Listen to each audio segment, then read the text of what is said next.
Émission spéciale élection législative sur Sensation Normandie. Bonjour à tous et bienvenue dans cette nouvelle édition de notre journal de campagne spécial Normandie. On s'intéresse aujourd'hui à la deuxième circonscription de la Seine-Maritime. Jonas Haddad, candidat investi par les Républicains, nous présente ses priorités. Avec l'augmentation du prix de l'essence, d'abord notamment en raison des impôts, très important, puisque le gouvernement nous dit qu'il va rembourser quelques centimes d'euros, mais en réalité, la plupart des prix à la pompe, ce sont des impôts. Il faut qu'on puisse baisser les impôts. Il faut qu'on puisse baisser aussi les impôts sur les petits commerçants et les entrepreneurs et les agriculteurs, parce qu'aujourd'hui, ils sont harassés de normes et d'impôts.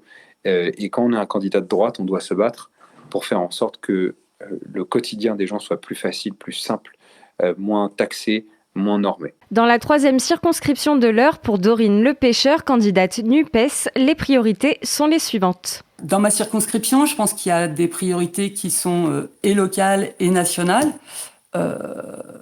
Ma première priorité, c'est vraiment d'améliorer le quotidien des gens. Voilà. Et pour ça, je pense qu'il est vraiment important de stopper la machine néolibérale qui en fait saccage l'environnement et toutes les formes de vie, dont la nôtre. Se présente également dans la troisième circonscription de l'Eure, Thomas Elexaucer, candidat UDI centriste, Anaïg Vaillol pour le parti animaliste, Catherine Rouvier pour Reconquête, Christophe Costet pour le mouvement de la ruralité et Julien Delangle, candidat divers. On écoute maintenant Frédéric Podguser, investi par Lutte ouvrière dans la quatrième circonscription de Seine-Maritime. C'est notre problème des salaires, voilà. Aujourd'hui, il y avait des gens en grève à l'usine qui sont déjà au SMIC et quand ils se retrouvent au chômage technique, là, des sous-traitants, ils se retrouvent avec un 3/4 de SMIC, mais déjà avec le SMIC, on n'y arrive pas, avec 3/4 de SMIC, c'est insupportable. Il y a 800 intérimaires à l'usine, voilà, qui ont des missions courtes, qui n'arrivent plus à vivre, alors que mince, c'est quand même, c'est nous qui faisons tourner toute la société, tout ce qui fonctionne, c'est des gens comme nous qui le faisons.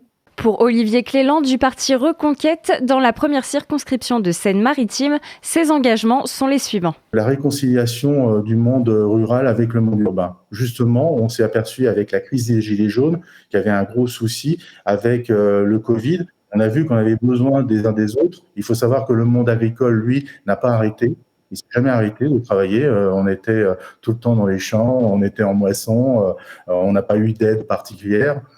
Même si certains considèrent que la PAC qu'on reçoit, c'est une aide, non, c'est une compensation financière par rapport à énormément de contraintes. Et aujourd'hui, franchement, je voudrais bien m'en passer si on me retirait toutes les contraintes qu'on m'a mis depuis 10 ans. Olivier Cléland, dont les adversaires sont Christine De Saintré du Parti Socialiste, Alexandre Guézion du Parti Animaliste, Mélanie Crosnier du Rassemblement National, Pierre-Alexandre Besson, candidat écologique Centre, Céline Vittard pour le Parti Ouvrier Indépendant Démocratique et Richard Vaquer pour la République Souveraine dans la première circonscription de la Seine-Maritime. C'est la fin de ce journal de campagne Normandie. Vous pouvez retrouver cette émission ainsi que les autres candidats sur notre site et l'application Radio Sensation. Émission spéciale élection législative sur Sensation Normandie.